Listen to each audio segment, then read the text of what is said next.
حضرت سیدنا اویس قرنی علیہ رحمۃ اللہ الغنی کو جب غزوہ احد کا پتہ چلا کہ غزوہ احد میں اللہ کے پیارے نبی صلی اللہ تعالی علیہ وآلہ وسلم کا مبارک دانت شہید ہو گیا، تو انہوں نے بے خودی کے عالم میں محبت میں ڈوب کر اپنا دانت شہید کر دیا، توڑ دیا۔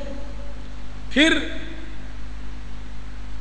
سوچا کہ اب یہ تو نہیں معلوم کہ کون سا توڑا ہے، میں نے توڑا یہ وہ نہ ہو بلکہ اس کے برابر والا ہو جو واقعی شہید ہوا ہو، اس کو بھی توڑ دیا۔ یہ سوچ کر کہ پتہ نہیں کون سا دانت ہے، آپ نے تمام دانت جو تھے شہید کر دیے۔ اس روایت میں کچھ اشکالات اور اس میں محدثین راویان کلام کرتے ہیں، یہ حدیث پاک تو ہے نہیں، یہ ایک ولی کی حکایت ہے جو حضرت سیدنا شیخ فرید الدین عطار علیہ رحمۃ اللہ الغفار نے تذکرۃ الاولیاء میں نقل کی ہے۔ اور اپنے ہاتھ سے دانت توڑ دینا یہ آدمی کی سمجھ میں نہیں آتا، واقعی سمجھ میں نہیں آتا۔ لیکن میں آپ کی توجہ احیاء العلوم کی طرف دلاؤں گا کہ احیاء العلوم میں اس طرح کے متعدد واقعات ہیں، اور بنی اسرائیل میں اس طرح کے واقعات ہوئے کہ کسی نے اپنی آنکھ پھوڑ دی ہے، کسی نے اپنے ہاتھ کاٹ دیے، نے اپنے پاؤں توڑ دیے۔ بالکل ایسی حکایت امام غزالی علیہ رحمۃ اللہ الوالی نے نقل کی ہیں۔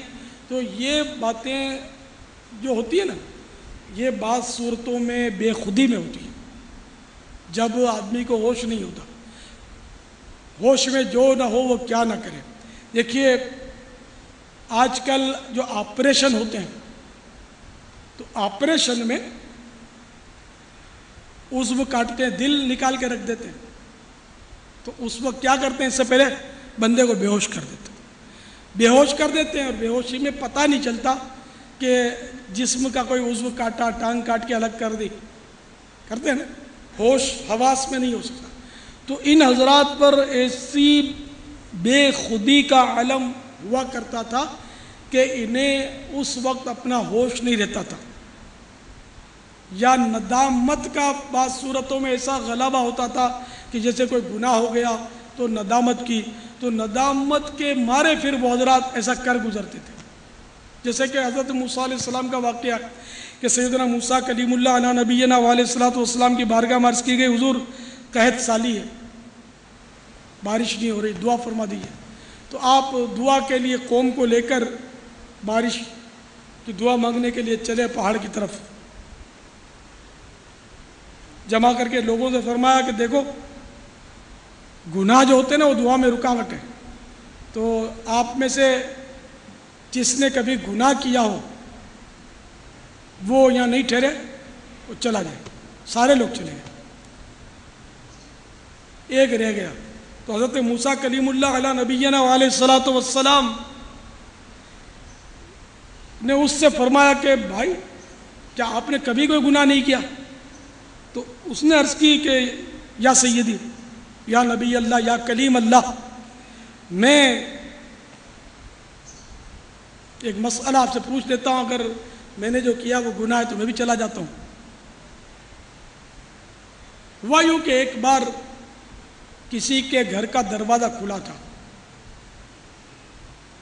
اور میں نے ایک آنکھ سے اس میں جھانکا، میری آنکھ اس میں پڑ گئی، میں نے دیکھا اس میں ایک نامحرم پر میری نظر پڑی، عورت پر۔ مجھے بہت ندامت ہوئی، اور میں نے جو آنکھ ادھر پڑی تھی، جس آنکھ سے دیکھا تھا، اس آنکھ کو میں نے جذبات میں آ کر پھوڑ ڈالا۔ دیکھیے حضور میری ایک تو آنکھ ہے، ایک پھٹی ہوئی ہے، میں نے خوف خدا کی وجہ سے اس کو پھوڑ دیا، اگر اب بھی میرا گناہ باقی ہے تو میں بھی چلا۔ حضرت سیدنا موسیٰ کلیم اللہ علیہ نبینا علیہ الصلوۃ والسلام اس سے بہت خوش ہوئے اور فرمایا کہ نہیں تم ٹھہرو، اور دعا فرمائی، اور الحمدللہ موسلا دھار بارش ہوئی، جل تھل ہو گیا۔ یہ واقعہ عیون الحکایات میں حضرت امام جوزی رحمۃ اللہ علیہ نے بھی کچھ الفاظ کے فرق کے ساتھ نقل کیا، اور یہی واقعہ روض الریاحین سے بھی منقول ہے۔ تو اس طرح کی روایت جو بزرگوں کی ہوتی ہیں اس میں احادیث مبارکہ کی طرح اور باریک چھان بین نہیں ہوا کرتی۔ یہ واقعات ہیں بزرگوں کے، تو اس میں ہاں اپنی طرف سے کوئی گھڑ کر واقعہ بزرگوں کو کی طرف منسوب کرے تو ایسا کرنے والا گناہ گار ہے۔ تو ہم نے جو کتابوں میں پڑھا وہ آپ کی خدمت میں عرض کیا، ورنہ عقل کو تنقید سے فرصت نہیں۔ عقل میں تو بہت کچھ نہیں آتا، معجزے بھی نہیں آتے، کرامات بھی نہیں آتی۔ یہ معجزہ وہی ہوتا ہے کہ جو محال عادی ہوتا ہے، عادتاً وہ محال ہوتا ہے۔ بے شمار کرامتیں آپ سنتے رہتے ہو۔ میٹھے میٹھے اور پیارے پیارے اسلام بھائیوں، الحمدللہ اس وقت یہ بیان جو کہ باب المدینہ فیضان عالمی مدنی مرکز فیضان مدینہ میں سنا جا رہا ہے، اور لندن میں ہونے والے اجتماع کے لیے اس کو ریکارڈ کرایا ہے، اور ساتھ ہی ساتھ یہ بیان اس وقت جدہ شریف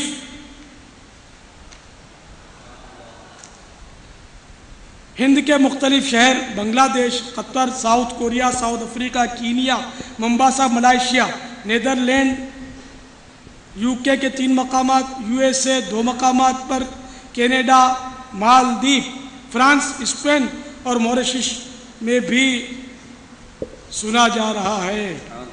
واللہ تعالی اعلم ورسولہ اعلم، عز و جل وصلی اللہ تعالی علیہ وآلہ وسلم۔ صلو علی الحبیب صلی اللہ تعالی علی محمد، توبوا الی اللہ، استغفر اللہ، صلو علی الحبیب صلی اللہ تعالی علی محمد۔ یا نبی سلام علیکہ، یا رسول سلام علیکہ، یا حبیب سلام علیکہ، صلوات اللہ علیکہ، صلوات اللہ علیکہ۔ طلع البدر علینا من ثنیات الوداع، کہ ہم ہیں بچیاں نجار کے عالی گھرانے کی، خوشی ہے آمینہ کے لال کے تشریف لانے کی، مبارک ہو کہ ختم الانبیاء تشریف لے آئے، مبارک ہو محمد مصطفیٰ تشریف لے آئے۔ طلع البدر علینا من ثنیات الوداع، وجب شکر علینا، وجب شکر علینا، ما دعا للہ داعی۔ یا نبی سلام علیکہ، یا رسول سلام علیکہ، یا حبیب سلام علیکہ، صلوات اللہ علیکہ، صلوات اللہ علیکہ۔ لوٹنے رحمتیں قافلے میں چلو، سیکھنے سنتیں قافلے میں چلو، قافلے میں چلو، قافلے میں چلو، قافلے میں چلو، قافلے میں چلو۔ لوٹنے رحمتیں قافلے میں چلو، سیکھنے سنتیں قافلے میں چلو، قافلے میں چلو، قافلے میں چلو۔